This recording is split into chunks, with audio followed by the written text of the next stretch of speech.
welcome back for part 2 of the finale, the episode we never thought we would ever get finished. But before we get into new material, we have to revisit the first segment from the last episode. We started off in the first part of the finale explaining why we thought Musk was likely to cancel his unconditional best and final contract to buy Twitter. We released that episode on July 7th. Less than 24 hours later, the news came out that Musk says he is canceling the deal, for the reasons we predicted, which in turn set off a firestorm of events. So this installment is going to start off going through this brand new information and updates. The first notification we received was from Reuters reporting the deal was off. Shortly afterwards, as predicted in the previous episode, Twitter announced they intend to enforce the deal and were already preparing their legal case against Musk in the Delaware Court of Chancery, including a petition to expedite the trial to a date in September of 2022. On July 19th, Chancellor Kathleen St. Jude McCormick, who voluntarily elected herself as the chancellor in this case, heard arguments from both Twitter, who wants to force Musk to go through with the deal he offered, and Musk, who thinks he can just walk away because reasons. We were actually able to listen in on the live call. The Twitter team was very focused, arguing there were many precedents in the Delaware system to back their claim to expedite the trial to a September date. Musk's team was ill-prepared, their primary argument centering solely around Musk's bot argument, telling McCormick they needed to move this into next year just so they could go through billions of tweets to support their bot argument. In her decision that took 10 minutes to render, the Chancellor sided with Twitter, effectively dismissing the bot argument before the trial even began, and told the parties to set a date between themselves in October of 2022 for this to be heard in a 5-day session, which will make for a very interesting October for Musk, since that same month, Musk will be in the same court, in front of the same Chancellor, defending his self-authored multi-billion-dollar self-enrichment package in Tornado v. Musk, which starts on October 24th. If Musk loses that case, his $56 billion compensation plan from Tesla will be reversed and repayable as the court sees fit. In the Twitter expedition petition decision, say that 5 times fast, McCormick stated that this trial is not about damages, it is about specific performance, and that a delay in the proceedings would cause irreparable harm to Twitter. Meaning this case will jump the queue, and if she finds in favor of Twitter, the court will force Musk to honor his offer. Now, some people have already theorized that if that happens, Musk will simply ignore the court's ruling because, well, he's Elon Musk. The problem with specific performance, especially with Elon Musk, is that it's unclear whether the order of the court would be obeyed. Turns out there's a contingency plan for that as well. If Musk loses, he could wind up being assigned what's called a special master, a court-appointed handler granted with the powers to force Musk to comply through fines and asset seizures without further legal proceedings, using whatever means they have at their disposal and at their discretion. This special master could, for example, fine Musk $100 million per day until he complies with the court order. The special master could also simply seize Musk shares in Tesla, since the company is incorporated in Delaware, where this court has jurisdiction.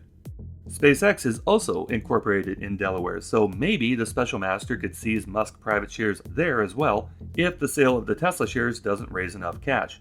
And if Musk continued to ignore the court order ruling, he could be found in contempt, meaning he could even face prison time, since the Delaware Chancery Court is expressly authorized to not only hold somebody in contempt for disobeying an order, but to imprison someone for doing so.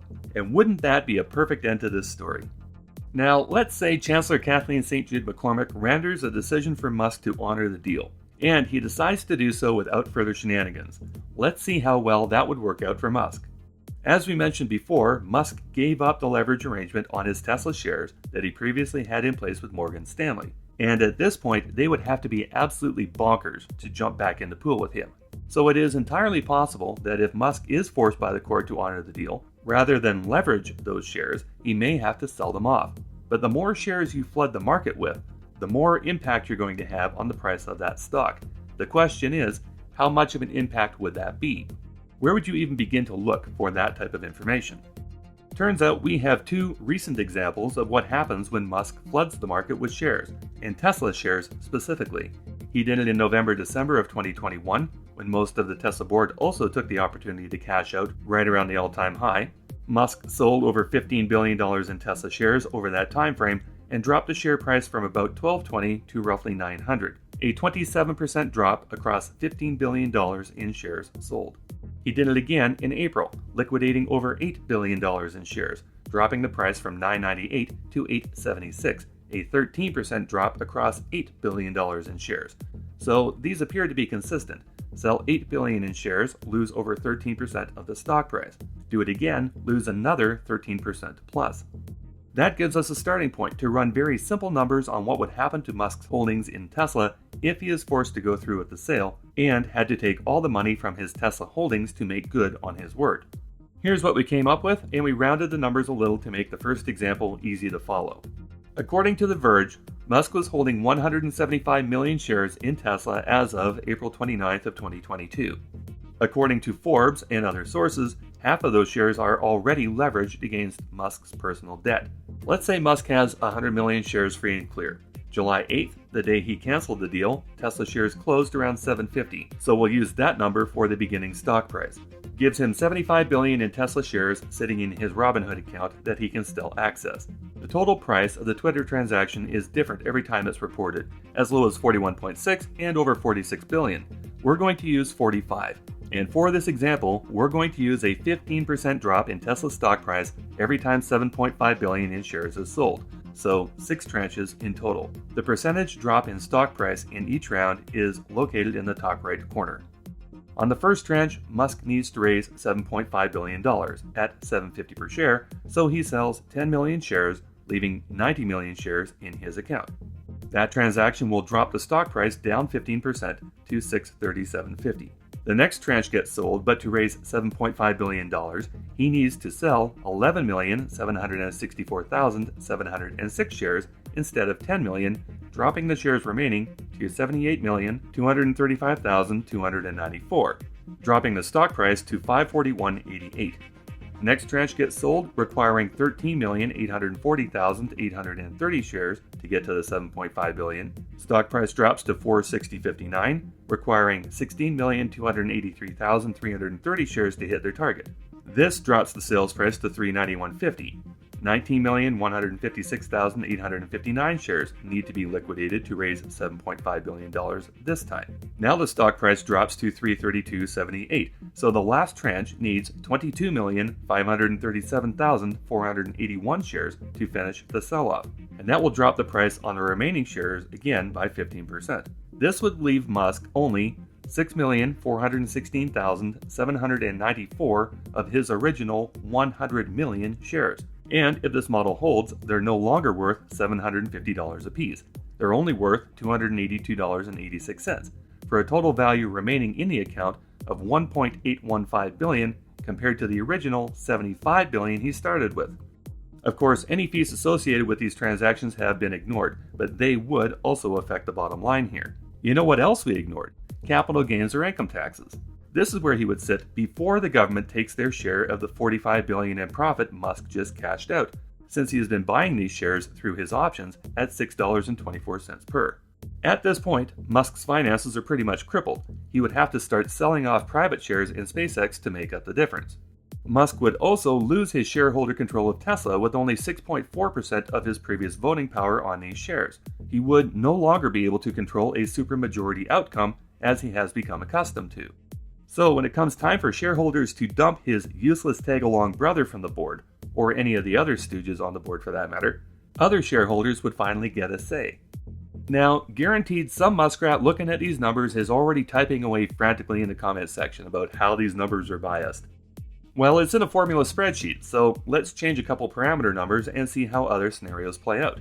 If we change the sales price drop to 13% for each round, that leaves Musk with about $4.1 billion in his account pre-tax, if the stock price holds at $750. But if we use the 52-week low of $620.57 as the starting price on the stock price, considering Tesla shareholders are not fans of this deal, Musk winds up $1.5 billion in the hole.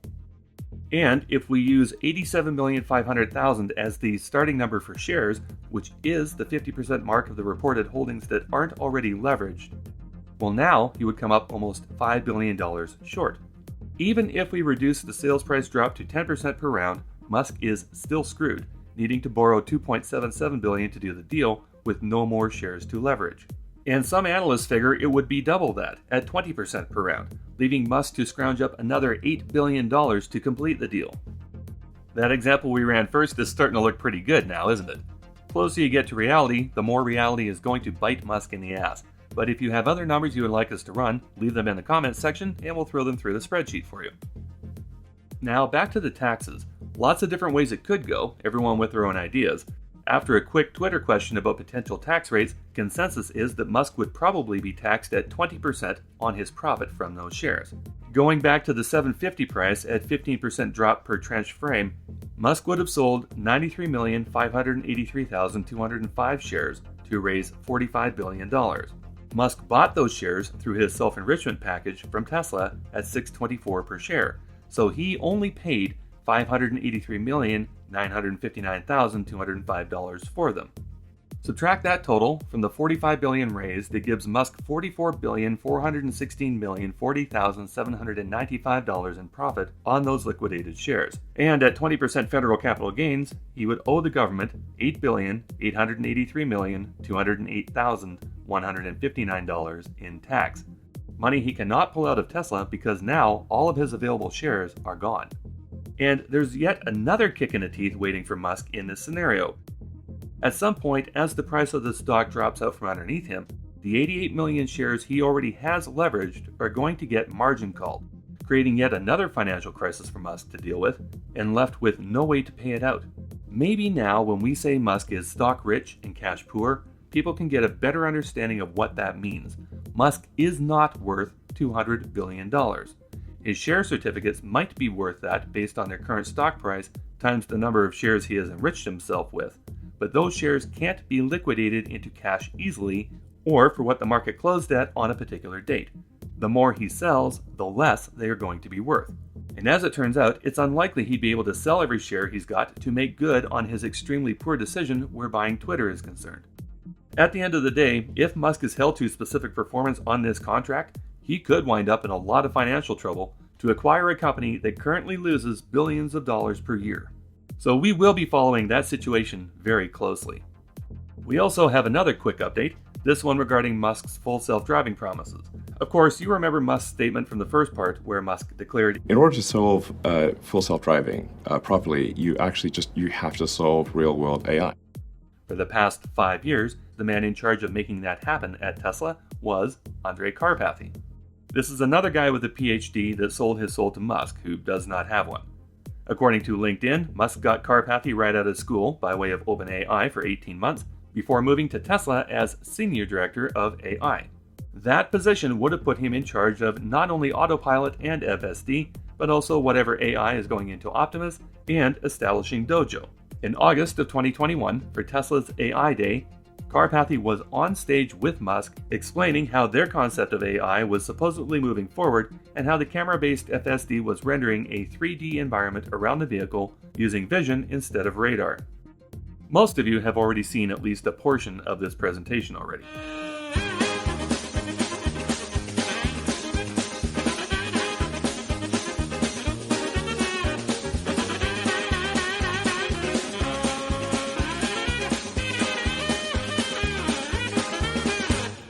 One of the segments of this presentation revolved around the supercomputer at Tesla called Dojo, and how the Tesla version of Vicky was going to be a paradigm-shifting moment in the advance towards AI.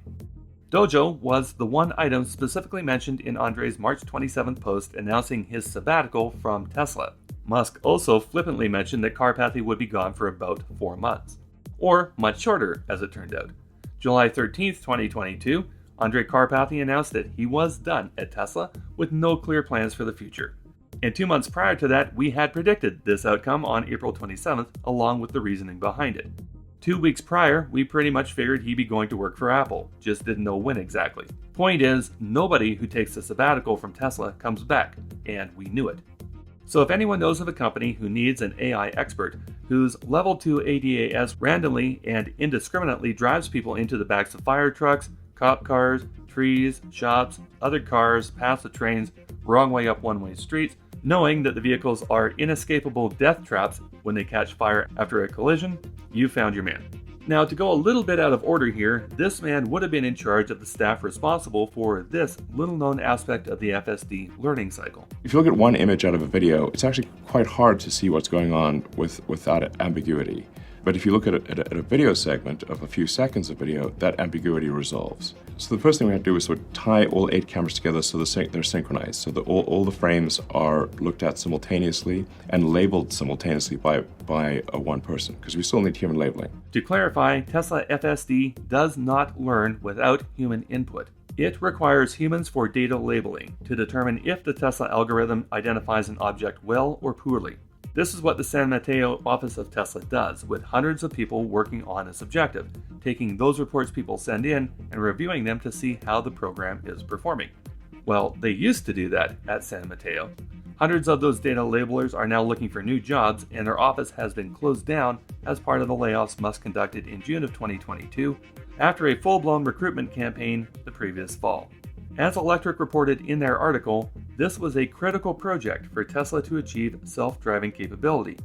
Now, all those reports that are sent in after the vehicle mistakenly heads right for a tram or tries to kill a cyclist, guess where they go, since there's no one to process them? It would seem that Karpathy knew what was coming and tried to leave as quietly as possible. That gets us caught up on these points and ready to get into the new material, picking up where we left off, which was about here.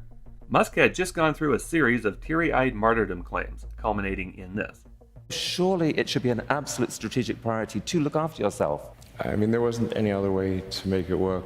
There were 3 years of hell, 2017, 18, and 19. It was the longest period of excruciating pain in my life. But it had to be done, or Tesla would be dead. Musk had also been going on at length, exaggerating many claims about his various companies. He has always made claims like this. It's one of the reasons why his co-founders at X.com, the people you never hear anything about, but the ones who actually had a banking background where Musk did not, they left 5 months after founding the company. Particularly Harris Fricker, who not only left, he took all the people he brought with him to get the banking app up and running. Ashley Vance, Musk's biographer, states in his book that Harris accused Musk of continually overhyping the company's product. In another passage, Vance says Musk also began to hone his trademark style of entering an ultra-complex business and not letting the fact that he knew very little or nothing about the industry's nuances bother him in the slightest. Even today, Musk is still making preposterous claims about his companies and about himself, as he is about to do again. At this point, I think I know more about manufacturing than anyone currently alive on Earth. Tweet that. Yeah. Another illustrious self-proclamation. I know more than anybody. Not only is this a ridiculous statement on its face, it's a dangerous and self-defeating mindset. After all, if you're an employee on the floor who has a suggestion to make based on your experience, how do you approach this man who obviously believes he already knows it all? Musk would be far better off adopting one of the teachings of Socrates, that true wisdom comes from knowing you know nothing. Most of us have heard this before, but aren't aware of the next passage. For a man who claims to have knowledge while actually knowing nothing is less smarter than you who claim to know nothing. Be that as it may, Musk thinks he knows more than anybody else on the planet when it comes to manufacturing. And instead of us reminding everyone that Ford or GM or Toyota have been in the auto game far longer than Musk, pumping out more vehicles than Musk does across more than 4 old and dated models, let's just ask these questions instead. If Musk knows more about manufacturing than anyone else on Earth, why is he still making cars in parking lot tents? Why does his gigapress that catches fire crank out stacks upon stacks upon stacks of rejected chassis? Why are his factories reported to be less safe to work in than sawmills and slaughterhouses? Why are the vehicles coming out of those factories constantly at the bottom end of the quality spectrum? Why don't the door panels line up? Why does the interior leak? Why does the interior trim come loose? Why do the touchscreens fail? Why do their wheels fall off? Why do their roofs fall off? Why do their paint jobs suck? Why do their welds suck? Why does their quality control in general suck? If Musk knows more than anyone else on the planet about manufacturing, why doesn't he have the ability to single-handedly fix all these problems, as he claims only he can do? It's a rhetorical question, you don't have to answer that. At this point of the interview, Anderson brings up Musk's opening of SNL from May 8th of 2021 to highlight this bit here. I'm actually making history tonight as the first person with Asperger's to host SNL. Or at least the first to admit it. Now, we're going to be frank, we don't actually believe Musk has been diagnosed with Asperger's. There are articles and conversations online that started debating it right after he made the statement, some saying that explains a lot towards his behavior, and others calling it a fabrication for sympathy. One thing about this is certain. Where Musk is concerned, this was the first time this condition has ever been mentioned out of all the articles written about him, all the interviews he's done, all the childhood stories, biographies, never been mentioned before. Not even by his mother in all of her interviews and the books that she has written. Maybe he's got it, or more likely, maybe he figures people will forgive his sociopathic tendencies by attributing them to this particular diagnosis. We've had people in our own comment sections who were diagnosed as children with Asperger's saying they don't believe his claims either. Here is a small sampling of the comments that people have left, referred to by their username.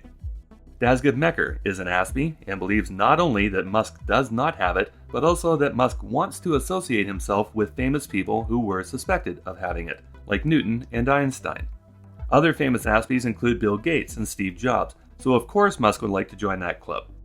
Michael Burry, a man who has taken a short position against Musk in the stock market, has Asperger's. Thomas Jefferson may have had it, same with Michelangelo. And Carl Sagan, who Musk has misquoted more than once. And all Musk had to do to join this elite group in the minds of his fanboys was say he had it, without any prior mention or proof. Maya Fantasia makes a good point on the same comment, that Musk could possibly have used an Asperger's diagnosis to avoid serving time in the South African military instead of fleeing the country and going to Canada.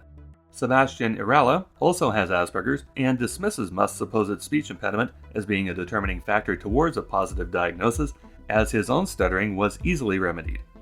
Rads is another Aspie, and he doesn't buy the stuttering means Asperger's equivalency either. Alex LFM has a high-functioning ASD diagnosis and thinks Musk is appropriating Asperger's as a way to manipulate people and excuse his negative behavior.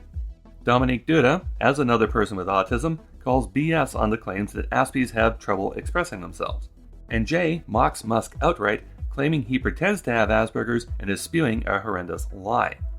James Kelly has autism, and he is upset that because Musk claims to be part of the community, that people will start to attribute Musk's terrible behavior to other persons with autism. James wants people to know that autistic adults are very respectful and can be very good at communicating with respect, especially in serious situations such as board meetings and testifying in court. His opinion is that Musk is simply a selfish, narcissistic jerk who also happens to be autistic. And for James's peace of mind, we intend to prove that that last concern of his is yet another Musk lie. As we go through this segment, we are going to state this categorically and as plainly as possible. Our observations are going to be strictly directed at Elon Musk and nobody else in the autistic or Asperger's community, especially the dozens of people in our own community who have come forward with their stories and concerns about Musk's claim. As Aspies, we're taking their doubts of his claim, which mirror our own, to take what we know about Musk through a clinical breakdown of what Asperger's is, what indications of it are, and whether or not Musk fits that criteria. One more thing before we get going. Whether or not Musk has Asperger's, he was not the first person to host SNL that had it, nor the first to admit it. Both of those honors belong to Dan Aykroyd, who not only had it, he revealed he had it in an interview in 2013 with the Daily Mail. And there's one other reason why the claim seems to be sketchy before we start, because Musk said this a little later in this same interview. Yeah, I think one aspect of whatever condition I had was I was just absolutely obsessed with truth. Compare that to what he said on SNL. I'm actually making history tonight as the first person with Asperger's to host SNL. Or at least the first to admit it. Again, we'll play these clips back to back without any commentary in between. I'm actually making history tonight as the first person with Asperger's to host SNL. Or at least the first to admit it. One aspect of whatever condition I had was I was just absolutely obsessed with truth. Musk was more than happy to announce on SNL he was an Aspie. Now, in front of a different audience, he's not sure what condition he had, nor is he freely admitting to having it as he was flexing before. Also, he uses the past tense to describe whatever condition he had. Had infers he no longer has it, whatever it is. And we know there is no cure for Asperger's. There are therapies available, but let's go through this from the beginning using easy-to-follow information on the website nationwidechildrens.org, starting with what is Asperger's. Asperger's is a developmental disorder that causes young people to have a difficult time relating to others socially, and their behavior and thinking patterns can be rigid and repetitive. It affects boys 3 to 4 times more often than girls, and in most cases, children are diagnosed between the ages of 5 and 9. Some children have been diagnosed as early as 3 years old. For this reason, as stated here, such a diagnosis should be made by professionals specifically trained for it, and it is normally conducted by pediatricians and child psychologists or psychiatrists. It would be safe to assume, since the diagnosis of Asperger's was absorbed into the ASD spectrum in 2013, that Musk would have been diagnosed as an Aspie while still a child. Yet, every biographer, reporter, relative, and parent failed to mention this condition. Prior to May 9, 2021, there is absolutely no mention of Musk having Asperger's. Since there is no recognized protocol for diagnosing Asperger's in adults, this would be an unlikely new revelation for Musk. However, let's say this discovery was a recent thing. According to the Asperger Autism Network website, many adults with an Asperger's profile stumble upon the description of Asperger's syndrome or autism spectrum. They may read about it or be told by a family member or a friend about the profile, and some may believe that the information matches their history and their current situation, and as a result, may self-diagnose. And a betting man would say that's exactly what happened with Musk. He has self-diagnosed himself to accommodate and disguise his sociopathic and narcissistic behaviors. And if Musk can self-diagnose, then we can certainly offer a second opinion. Let's see what the traits of an Asperger patient look like based on this chart of Aspie's strengths, and see if Musk made the right conclusion about himself, starting with intelligence, special interest, and memory. Average to very high intelligence. Musk is credited with high intelligence in the media, but do any amount of digging and you'll find out they're relying on IQ tests from when he was still in elementary school. There are certainly no recent testing results that would confirm this, but there are plenty of instances where his intelligence is easily put into question. The fact that he is still promoting his original Hyperloop white paper, which was plagiarized from 100-year-old patents, and the colonization of Mars would indicate the genius label is undeserved. Good verbal skills, rich vocabulary. Notice they don't mention stuttering here. Musk has a reasonable vocabulary, but we would argue that he doesn't have great communication skills, or speaking skills, and he tends to use words and phrases without understanding the full meaning of them, as we have gone through before. This is a tactic often used by Musk to confuse or impress the person interviewing him, the baffle him with bullshit response rather than explaining things in clear and precise terms. Ability to absorb and retain large amounts of information, especially about topics of special interest. To be fair, he probably qualifies on this one, but this makes him a sponge for the topic rather than an authority on it, as the information has to come from other sources. Ability to think in visual images. No clue either way if Musk does or doesn't think visually. One way to tell this might be if Musk draws diagrams during board meetings to illustrate what he is talking about, but as we already found out, I don't really attend the SpaceX board meetings. We only have 2 a year, and I just stop by and chat for an hour. Be self-motivated, independent learners. Well, Musk seems to think he knows everything already, as he told us earlier about his manufacturing prowess. If he thinks he knows more about manufacturing than anybody else in the world, that would indicate to a reasonable person that the opposite is true, and that Musk is no longer seeking additional input from anyone. Propensity to think outside the box and generate novel solutions to problems. Musk, on the other hand, creates novel problems that then require his solution, which is normally half-baked. AI would be a great example here, making people afraid of AI, then creating it so that you need to buy his brain chip to get assimilated. Another example would be encouraging the transition to electric-powered cars that still run mainly on coal and natural gas-generated electricity, pretending this is somehow a solution for sustainable energy. Meanwhile, the solar energy arm of Tesla Energy, formerly Solar City, has shriveled and died. Some people may show a strong aptitude for a particular field of study or topic. Well, Musk fancies himself an engineer, but he has no credentials to match that field of study. Musk has never taken an engineering course or exam. He just likes it when people call him an engineer, almost as much as he enjoys telling people that fiction himself. The next set of points have to do with strong focus. Ability, in some cases a preference, for spending time alone. Musk has declared in past interviews he has a deathly fear of being alone.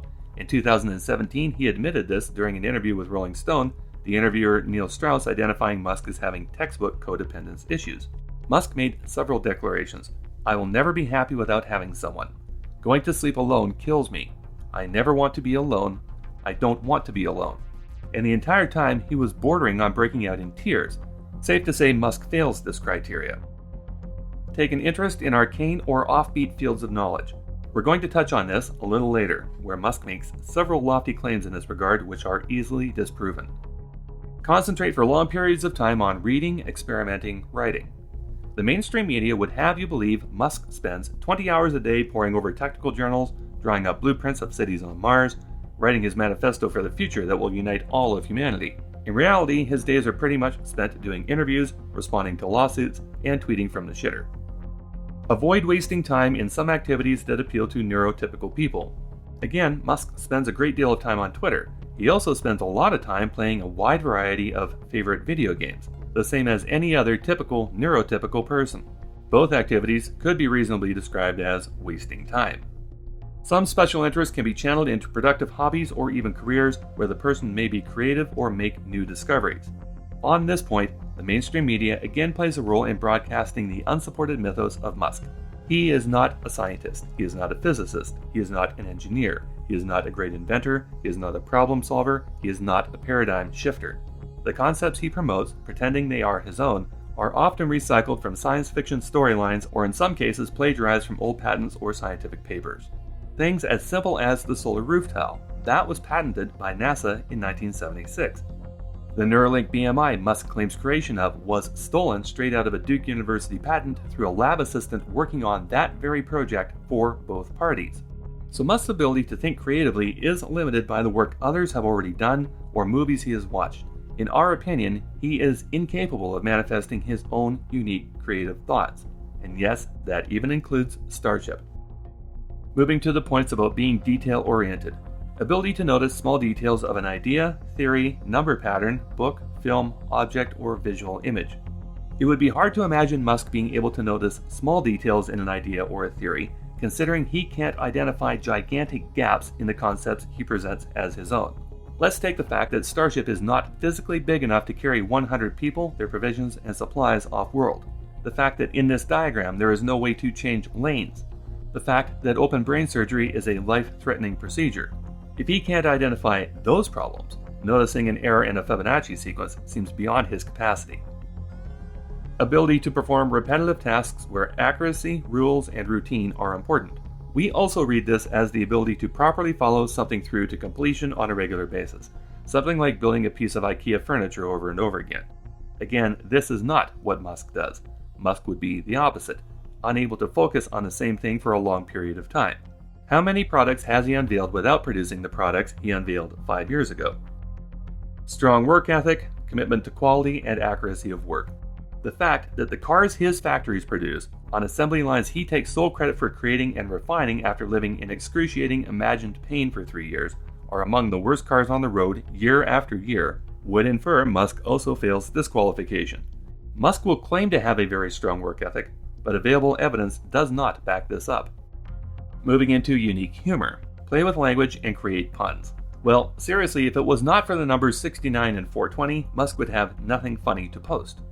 Truth be told, Musk is not at all creative in his humor, preferring to steal other people's humorous memes without credit. Although Musk declares he thinks he's funny. This is part of his sworn testimony on the Solar City bailout trial. One thing is for certain, he uses the excuse of humor for some of his actions. Declaring himself the official techno king at Tesla would be a great example here. Enjoys sarcasm and satire. Musk enjoys sarcasm?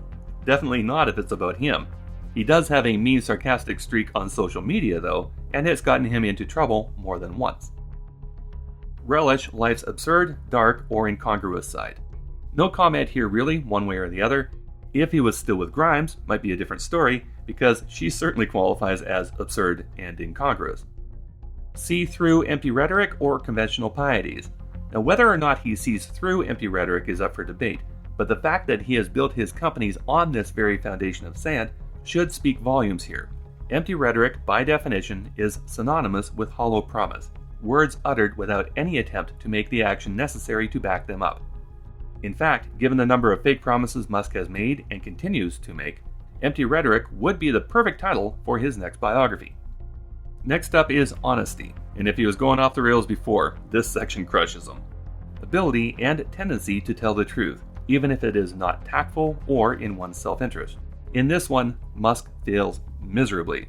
To quote Meghan Trainor, If your lips are moving, then you lie, lie, lie, babe. "If you think that's an exaggeration, please, by all means, tell the whole class the last truthful thing you remember Musk saying. Here's what it wasn't about. It wouldn't have been about Starship, or Mars, or FSD, or any other topic covered during this TED Talk, and we've run the gamut of all his companies. So again, when was the last time Elon Musk told the truth? Desire and tendency to follow rules. Again, abject failure in this regard. Musk thinks rules don't apply to him. Whether we're talking about insider trading, or self-enrichment, or the laws of physics, Elon Musk lives in his own little bubble. And that bubble is shrinking around him at an alarming rate because he continues to act with self-assured impunity. He openly flaunts his disdain of authority. He refuses to honor legal agreements that he signed. In short, Musk thinks he only has to answer to himself. And when his awakening eventually comes, it's going to hit Musk and his mythos hard. Next up is desire to connect. Expend effort and energy to learn social skills that do not come naturally. It's hard to believe Musk would put any effort into such an endeavor. He would just automatically figure he can do no wrong, and then expect others to kowtow to him. Not unlike when he told his first wife, Justine, while dancing during their wedding reception, that he was the alpha in their relationship. I am the king! Any man who must say, I am the king, is no true king. Persevere in the face of rejection, confusion, or frustration. Well, we all know how well Musk handles frustration. Take a look at what happened last fall when the VP of Raptor Development quit. Musk's first response was to call everybody back off of their Thanksgiving holiday long weekend to work out a crisis in the Raptor assembly line. Wonder how well that worked out. Musk doesn't persevere, he panics. Believe the best of everyone, sometimes naively. Do we even need to say anything at this point? The only time Musk mentions another person is when he's putting them down. He did it during this interview about Martin Eberhard, a man with whom he has a non-disparagement agreement in writing and the man who created the very automotive platform that Musk is given credit for. Musk has seriously called him the worst person on several occasions, without provocation, just as he did here. It's a complete mystery why Eberhard is not suing Musk's ass off as we speak. Accept quirkiness or imperfection in others and become a loyal friend. This is a very simple point to refute. Musk has no friends. He has ex-wives, he has baby mamas, he has business associates, he has the sycophants he has surrounded himself with. But when have you ever seen him out on a town with someone that would qualify as a friend? As for loyalty, his true colors regarding friendship came out during the Solar City trial when it came to a man named Antonio Gracias. When Musk was questioned about his friendship with Gracias, Musk downplayed the relationship under oath, contradicting Gracias' testimony that the two of them were in fact good friends. Such good friends that Musk gave Gracias the second Tesla Roadster off the production line, even though Musk had signed a contract with Martin Eberhard that the car was going to be his. In fact, Eberhard, as the car's designer, was supposed to get the first one off the line, but Musk decided to keep that one for himself. This is all noted in legal filings because the car Eberhard eventually got was in a wreck before it ever left the factory site and had to be rebuilt, without the upgrades promised to him. But going back to the main point here, there seems to be no indication Musk is any more loyal to his friends, if he has any, than he was to any of his ex-wives or sex partners. And wouldn't you know it, just as we thought we were going to be able to wrap this episode up, this story broke on the Wall Street Journal, announcing to the world that the reason why Sergey Brin, co-founder of Google, and his wife Nicole Shanahan filed for divorce in January of 2022 was because, in what can only be described as a total loss of her senses, Nicole had an affair with Musk in December of 2021 during the Art Basel event in Miami. Although, if we're being honest, we prefer the way this scandal was announced in the New York Post, for obvious reasons. Musk has been protesting this story and crying the blues on Twitter, but the points in this article on Yahoo seem to be fairly detailed, right up to where Musk dropped to his knees in front of witnesses and begged for forgiveness. Where did we hear something like that before? Musk on his knees. Seems there's a pattern in there somewhere. The Yahoo article also reminded us how Brin, a former friend to Musk, helped keep Tesla afloat during the 2008 financial crisis and often allowed Musk to couch surf at Brin's Silicon Valley home, which in hindsight looks to have been a huge mistake. According to the article, their friendship is no more, as you would expect from such a betrayal, and Brin ordered his financial advisors to sell off his personal investments in Musk companies. Given the level of detail in these articles, it all certainly seems more credible than Musk's denial. And the Wall Street Journal just released another article declaring they are standing by their reporting. At any rate, the story is still fresh, and there's probably more news to come, but at this point, here's what we know for sure. Brin and Shanahan filed for divorce in January of 2022, citing irreconcilable differences after less than 4 years and having a daughter together, and so far Musk is the only person accused of being involved in this affair who is denying it happened. Prior to this recording, Brin has made no public statement, and neither has Shanahan. Now, if you were the woman falsely accused by the Wall Street Journal, the New York Post, and Yahoo of destroying your marriage because you had to get yourself some of this, while you are still negotiating your divorce terms where you are looking for $1 billion from the spouse you supposedly cheated on, wouldn't you be suing everybody under the sun for reporting such a lie, considering Shanahan is a lawyer? As Stanfield Capital put it so perfectly on Twitter as the story broke, Musk claims he never slept with Brin's wife and that he and Brin are good friends. If both of these things are true, then Brin will make a public statement to that effect. If he doesn't, that's all you need to know.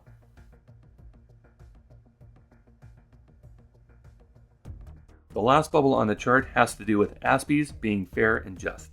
Tendency to be unconventional, open-minded, and tolerant. No. He is one of the most closed-minded, intolerant people in the public sphere. It is Musk's way or the highway. And when you rage-fire employees on the spot for disagreeing with you, that is not conveying open-mindedness or tolerance. Intensely responsive when made aware of injustice. Musk's response, when presented with such a situation, is to turn a blind eye. And that is why his companies are constantly being sued for racial and sexual discrimination and harassment. Advocate for the underdog, victims of bullying, or members of an oppressed group. You're kidding, right? His employees who wanted to unionize were fired, and those who stayed behind were threatened on Twitter with losing their stock options if they went to a vote. Tesla and SpaceX are apparently sanctuaries for people who are racist and sexist, and they make life miserable for the other people working beside them. Propensity to express caring in non-traditional ways. Musk is often seen in the public sphere making promises to help people in need, particularly when the crisis in question makes the news cycle, but he is never seen making good on those promises. Tendency to relate to and defend animals. 2 words: Neuralink monkeys. 2 more: Neuralink pigs. 2 more: Neuralink sheep. You hardly ever hear about the sheep at Neuralink though, probably because they are all dead after failed procedures to implant 10,000 electrodes into their brain in a single surgical procedure. Neuralink has also implanted devices into the brains of rats. These animals are tortured, in some cases tortured to death. And for what? The device Musk is pumping will not do what he claims. So all these animals are being terribly abused and mutilated for nothing. It would be bad enough if there was some eventual outcome that resulted in a medical breakthrough, but the fact that this device's advertised abilities are out and out lies makes this even more despicable. No, Musk does not relate to or defend animals. And that wraps up the strengths chart for Aspies. Moving into treatment for Asperger's, let's start off by restating the fact that there is no cure for Asperger's. And treatment per individual is a matter of finding the right combination of the following: social skills training, behavior supports, cognitive behavioral therapy, parent education and training, speech-language therapy, occupational therapy, special education classes, and medication. Again, relying on the Musk historical documents, nobody mentions Musk going through any of these special classes or therapy or training.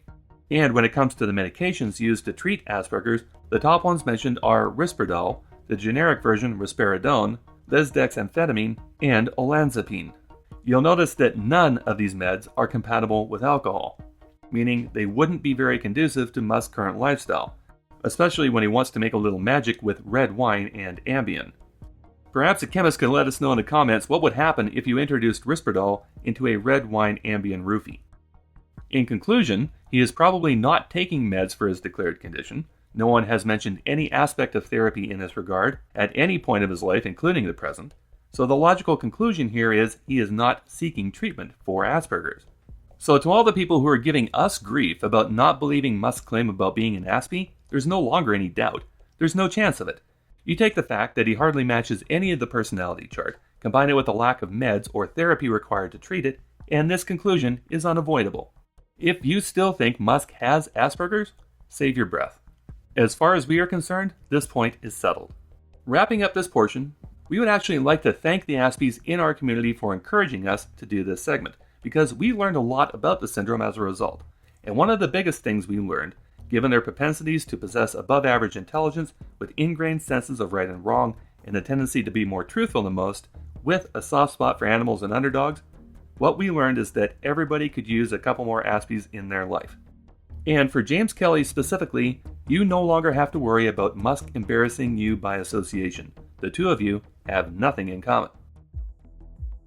Towards the end of the talk, Musk launches into another monologue about fundamental truths of the universe, how important truth is to him, and that's why he studied physics. The obsession with truth is why I studied physics, because physics attempts to understand the truth of the universe. Physics is just what are the provable truths of the universe, and truths that have predictive power. So for me, physics was sort of a very natural thing to study. Nobody made me study it.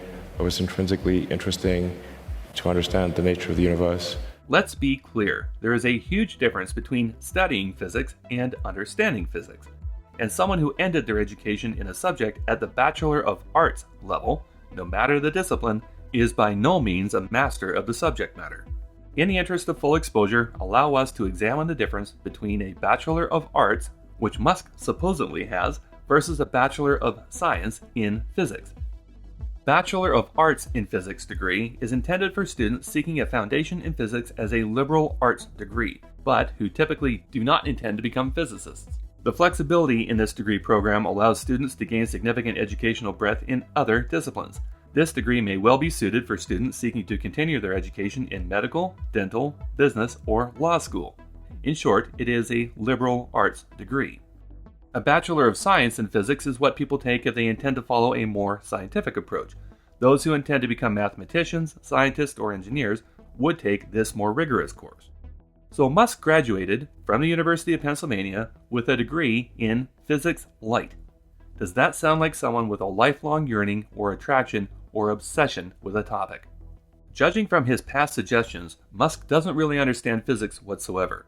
The clearest example of this scientific illiteracy would be, and yes, we're going back to it, the aptly named Hyperloop. The white paper published by Musk in 2013 is one of the worst examples of bad physics passing itself off as technological breakthrough in circulation today.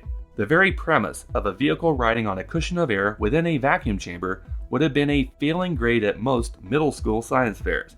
But because Musk fanboys are even more scientifically illiterate, they can't see through the bad science for the sham it is. The fact that Musk promised Hyperloop from LA to San Francisco and from DC to New York that never came to be doesn't convince them. The fact that Virgin Hyperloop just fired its staff from its failed transport project also goes unnoticed. And now, Muskrats have another announcement to fawn over. The Boring Company just announced they will have a working Hyperloop prototype up and running by this year, leaving them less than 6 months to create improved technology that has failed at every turn since people started working on this in 2013. This project alone allows you to conclude that Musk is not a genius, he is not a scientist, and he is not a physicist. What he is a plagiarist and a fraud. Anderson really went overboard at this point, fluffing Musk up with statements like this. What you're talking about is the truth of the universe, like the fundamental truths that drive the universe. It's like a deep curiosity about what this universe is, why we're here. You're just deeply curious about what this is for, what this is. Then he allowed Musk to ramble on at length about his miserable childhood and the abuse he endured. As it happens, a little light was shed on Musk's childhood recently regarding his tearful claims about being bullied as a child. Musk and his mother May often recite a story about how Musk was almost beaten to death by his classmates. What they never told you was why. That part of the story was just recently released by his father Errol. Errol and his eldest son are estranged, but they have far more in common than Musk would like to admit. Errol has the same pompous, self-important attitude as his oldest son, which seems to have evolved into a breeder kink for the both of them. Musk is now up to 9 living children after knocking up an executive at Neuralink last year. Errol, on top of welcoming another child with his former stepdaughter, says he is being propositioned by women from around the world for his sperm, so that these dumbasses can give birth to their own version of Elon. Musk has often impugned his father in the media as being an extremely abusive man, saying his dad always had a plan of evil. Yet, as Errol recalls when he and May divorced, Musk chose to live with his father. Until it was time for Musk to do his compulsory military service in the South African military, then he ran off to his mother's family in Canada. But getting back to the bullying incident, yes, as Musk and his mommy claim, Musk was shoved down a staircase by one of his classmates and needed to go to hospital. This part of the story is confirmed by Errol. What the mother and child have never mentioned before is that Musk probably deserved it. That's according to his own father. See, the schoolmate who pushed Musk had just lost his father to suicide. Musk made some sort of hurtful comment, completely out of character, that caused the grieving boy to react, and the result was Musk taking a header down the stairs. Initially, Errol was prepared to defend his son, but after finding out the truth of the situation, as Errol is quoted here, "I realized Elon overstepped the mark with this little boy. I had to drop it." And as it turned out, after this incident, Errol had to send Musk to a completely different school. Since this half-true storytelling regarding his childhood is common, we would suggest interviewers not bother asking about his childhood anymore. It serves no purpose, it's all been said before, and the stories can't even be relied upon. Maybe, and just a thought here, interviewers should spend a little more time thinking about questions nobody has asked Musk yet, so that we can get some answers we haven't heard before. It's like when Musk and his mother tell the story of how Musk read the encyclopedia at age 9, 6 years after May supposedly identified her oldest child as a genius. Well, guess what, boy wonder? Everybody in that era read the encyclopedia. That's where everybody got the information from when you had to do a report for school. No Google back then to tell you about Egyptian dynasties or the water cycle, and if you didn't get National Geographic or some other publication to copy verbatim, Encyclopedia Britannica was the standard. If you weren't rich enough to have a set at home, that's what the reference section in the library was for. So again, these statements are made to make him seem elevated in his intelligence, but given the era, it was nothing remarkable. Oh, it gets better. When I was, young teens, I got quite depressed about the meaning of life. And I was trying to sort of understand the meaning of life, reading religious texts and reading books on philosophy. And I got into the German philosophers, which is definitely not wise if you're a young teenager, I have to say. It can be a bit dark. Much better read as an adult. For years now, Musk has enjoyed telling audiences and interviewers that he reads philosophy and religious texts. For me, at least, the religious texts, and I read all of them that I get my hands on, did not seem convincing. Then I started reading the philosophers. Man's search for faith, that sort of shit. Be careful of reading German philosophers as a teenager. It's definitely not going to help with your depression. In this interview, he suggests he read them in his teens and again as an adult. Yet it's pretty obvious that Musk has learned nothing from such readings, if he has ever read any of them at all. And there is a very easy way to prove that he's not absorbing anything from any philosophical or religious text, using 3 simple words. Do unto others. In Christianity, the complete familiar passage recorded in Luke 6:31 from Christ's Sermon on the Mount is, "Do unto others as you would have them do unto you." This is confirmed in the book of Matthew chapter 7 verse 12. But this command from Christ to his disciples is not the exclusive domain of Christianity. 500 years before Christ was born, Confucius is recorded in Analects 15:23 as saying, "Do not do to others what you do not want done to yourself." The Buddha gave similar advice in Udana Varga 5:18, "Treat not others in ways that you yourself would find hurtful." The sum of duty in Hinduism, found in Mahabharata Book 5, verse 15-17, is, "Do not do to others what would cause pain if done to you." The Prophet Muhammad in Hadith said, "Not one of you truly believes until you wish for others what you wish for yourself." Hillel in Judaism's Talmud Shabbat 31a sums it up nicely. "What is hateful to you, do not do to your neighbor." This is the whole Torah. All the rest is commentary. Which is why this common theme also appears in the Baha'i Faith, Sikhism, Taoism, Zoroastrianism, and as a Unitarian principle, practiced by the Shinto, Wiccans, First Nations, pagans, and atheists. In fact, do unto others as you would have done to you, or variations of it, are the golden rule, and is the basis of all world religions and faith. but it is not exclusively a religious belief. It is also a founding principle of most philosophies. In common sense ethics laid out by Aristotle, it's referred to as the ethic of reciprocity. We should conduct ourselves towards others as we would have them act towards us. Musk says he's read the German philosophers. While in Kantian ethics, based on the writings of Immanuel Kant, his categorical imperative, what he perceived to be a universal law across humanity and an improvement to the Golden Rule, reads, "Act only in accordance with that maxim, through which you can, at the same time, will that it become a universal law." This was published in his 1785 Groundwork of the Metaphysics of Morals. One of the authors Musk cites specifically as having read at the ripe old age of 14 is Arthur Schopenhauer, who is quoted in 1840 as saying, "Compassion is the basis of morality." In utilitarianism, English philosopher John Stuart Mill claimed in 1861, "In the Golden Rule of Jesus of Nazareth, we read the complete spirit of the ethics of utility. To do as you would be done by and to love your neighbor as yourself constitute the ideal perfection of utilitarian morality." Across religions, across philosophies, this golden rule is a universal truth. It would be impossible for someone who claims to seek those truths through those readings to come away from those lessons without identifying this edict as a common theme. So, does anyone actually believe that Musk does unto others as he would have done to himself? When he calls heroes pedophiles? When he rage fires people who try to make him see reason? When he lies about his past partners and belittles their contributions at every opportunity to make himself seem more important than he actually is? When he manipulates markets and makes retirement funds disappear on a whim? When he promises products he knows he will never deliver? When he promises to help people to get the headlines, but he never follows through? These are not the actions of an enlightened individual. They are the self-serving behaviors of someone who knows only the other, cynical golden rule. He who has the gold makes the rules. In short, Musk's drive is towards wealth and power and control. He proves this time and again. He is not driven by any higher purpose, despite any lofty claims he has made to make himself seem better than anyone listening to him. Going back to the book of Matthew, chapter 19, Jesus told his disciples on the Mount, "It is easier for a camel to go through the eye of the needle than for a rich person to enter the kingdom of God." Whether or not you are a religious person, as a decent human being with empathy in your heart, that analogy should mean something to you. But it obviously means absolutely nothing to Elon Musk. Just as a funny aside while we're here, Musk recently had a private audience with Pope Francis at the Vatican that was tweeted out on July 1st. Apparently Musk made such an impression on the pontiff that he, in turn, used his Pontifex Twitter account on July 3rd to encourage his flock to not place our trust in wealth and not fear our poverties, material and human.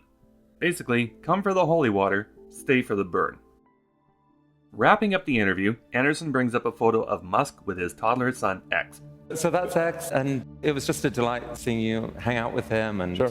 What's his future going to be? I mean, I don't mean him personally, but the world he's going to grow up in. What future do you believe he will grow up in? Well, I mean, a very digital future. A different world than I grew up in, that's for sure. A digital future is not what you wish upon your children, but when it comes right down to it, Musk has no idea what kind of future they will have because he is not likely to be a big part of it. Children of celebrities are normally off limits, and for good reason, so we're going to tread easy on the kids here, but it's a completely different story for their sperm donor. Rolling Stone recently put out this article headline, "Elon Musk is trying to justify his breeder kink, and failing," describing Musk as a fetishist determined to impregnate as many women as he can. It's an impulse shared by illustrious luminaries such as Jeffrey Epstein, Donald Klein, and David Koresh. It is nothing short of cult leader behavior. Musk's excuse, and it is a lame one, was mentioned during this interview towards the end of the Austin segment. Pull the camera back and just think, you're a father now of 7. Well, I mean, I'm trying to set a good example because the birth rate on Earth is so low. Yeah, you've talked about this a lot, that depopulation is a big problem, and people don't understand Population how big a problem it collapse is one of the biggest threats to the future of human civilization, and that is what is going on right now. There are articles online that take that argument and bend it over a barrel, arguing billionaires often whine about this because they typically need fresh victims for their products, or in Musk's case, volunteers to colonize Mars. If there's no crisis to escape on Earth, there's no reason to leave here. Musk's progeny weirdness started coming to light when Devin Gordon, doing an interview with Grimes for Vanity Fair, heard a baby crying in the back room at Grimes' house, which surprised him. Grimes went to comfort the child, whom Grimes stated she was not at liberty to talk about. A daughter nicknamed Y, who Musk seemingly has nothing to do with. Online, there seems to be no pictures of this proud papa with his baby girl. His Twitter feed continues to insult and demean people whenever possible, but no pics of Y as there were with X.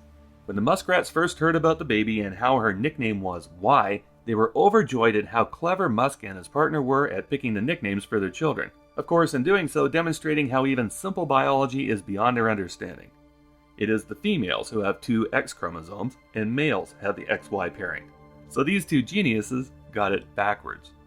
Turns out this daughter, named Exa Dark Sidereal Musk, was born by surrogate, and to date, we've yet to see what she looks like. This article was published on March 10th of 2022. The child was born in December of 2021. And unless we missed it somewhere, Musk has never even mentioned her. During the Amber Heard-Johnny Depp trial, which proved pretty can't hide crazy, it came to light that Musk and Amber Heard made dozens of frozen embryos together, which Musk sued to have destroyed after they broke up. However, Heard had a baby girl via surrogate last year, and no word on who the father of the child is. Musk is the odds-on favorite, obviously, but just the fact that these two were making frozen embryos together qualifies as disturbing. Over the past month, we've also learned that a month before Grimes took possession of baby Y, an executive at Neuralink named Siobhan Zelas delivered twins fathered by Musk. As yet, their names and genders remain a secret. These are on top of the 6 children he had with his starter wife Justine. His first son, Nevada, was born in 2002, and he apparently died of SIDS while Musk held him at 10 weeks old. Twins Griffin and Xavier were born April 2004 through IVF. Xavier made the news recently by changing names from Xavier Musk to Vivian Jenna Wilson, taking Justine's maiden name, reassigning their gender, and severing themselves legally from Musk completely, declaring in the court filing, "I no longer live with or wish to be related to my biological father in any way, shape, or form." Pretty definitive for an 18-year-old. 2 years after the twins were born came triplets, again through IVF, Kai, Saxon, and Damien Musk. Musk left these 5 children and their mother to pursue a British actress named Tallulah Riley, who seems to have escaped becoming a Musk breeding bitch despite being married to Musk twice. See, it would appear that Musk enjoys fathering kids, just not being a father to them. And Vivian's declaration against her father demonstrates how disconnected he is from them. So when Musk says they're going to have a very digital future, that seems to be about par for the course. Wishing a digital future on your child is pretty much a condemnation of your own offspring. Kids do not need a digital future. They need their parents, both of them, and nannies are not a suitable substitute. Which is something that goes right back to Musk's conversations with his first broodmare. In her interview with Mary Claire, Justine Musk recalled this conversation. "One night, over dinner, he asked me how many kids I wanted to have. 1 or 2, she said immediately, although if I could afford nannies, I'd like to have 4. To that, Musk answered, "That's the difference between you and me. I just assume that there will be nannies." So, right from the get-go, she should have taken that as a clue that he was going to be an absentee father, that she would be raising the kids by herself. Children don't just need their parents, they also need a home to call their own. They need to run around outside and dig in the dirt and make believe. They need security and protection and bedtime stories and goodnight kisses. And Musk's progeny certainly are receiving none of this from their father or his latest 27-year-old Twinkie. Justine has obviously created a proper home for her sons, but on a good day, Grimes doesn't look like she could be trusted with a terminally ill chihuahua, never mind 2 under 2. Meanwhile, the billionaire playboy absentee father of both families is couch surfing by his own admission. Children growing up without their parents, without that playtime, without that love and security, without that support, without those connections, have very little chance of becoming as successful as they might otherwise be. The stats are pretty clear that children growing up without a father are automatically put at a disadvantage, even if their father has 100 million Twitter fans that he spends more time with than he does with them.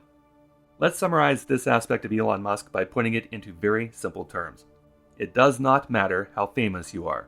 It does not matter how rich other people made you. It does not matter how smart people think you are. 2 questions that people need to answer about themselves. How do you treat other people? And what kind of role model are you for your children? Those are the keys to being a successful human being, being able to answer those questions honestly and be satisfied with the answers. Musk cannot honestly answer those questions without realizing he fails both tests. If you can't keep your own house in order, how can you possibly expect to make good on this claim? But I think we want to obviously do our absolute best to ensure that the future is good for everyone's children. Here's an idea. Start by making the future better for all of your own kids and quit using other people's children as an excuse to ignore them. This brings us into the final piece of puffery for the evening.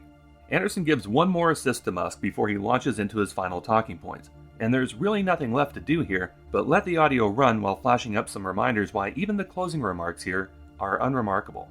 And it's not as if it's a done deal, like it's all to play for. Like the future may be horrible, still there are scenarios where it is horrible, but you see a pathway to an exciting future, both on Earth and on Mars and in our minds through artificial intelligence and so forth. I mean, in your heart of hearts, do you really believe that you are helping deliver that exciting future for X and for others? I mean, I'm trying my hardest to do so. I love humanity, and I think we should fight for a good future for humanity, and I think we should be optimistic about the future and fight to make that optimistic future happen. All right, Elon Musk. Thank you.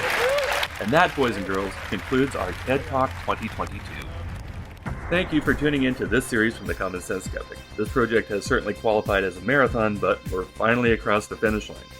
Hopefully these episodes have managed to help people realize that whenever you're listening to Musk speak, just about every claim he makes is questionable, and there are ways to find answers to any claim he makes that doesn't make sense.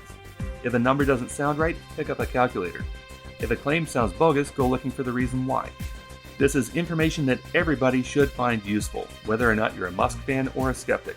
So be sure to share this series far and wide, because the longer Musk is permitted to stay on his celebrity genius pedestal, the further he and everyone around him is going to eventually fall, including his children when their father finally winds up being exposed for what he has become. The sooner that happens, the better for everyone, if for no other reason because this will allow actual visionaries to get the oxygen they've been starved for while Musk has been sucking up all the spotlight. Thanks again for watching. If you'd like to support upcoming episodes, you can check out our Patreon page at patreon.com/thecommonsense-skeptic. Otherwise, give the episode a thumbs up, share it with your friends on social media, and ring that notification bell so that you'll know when the Common Sense Skeptic returns.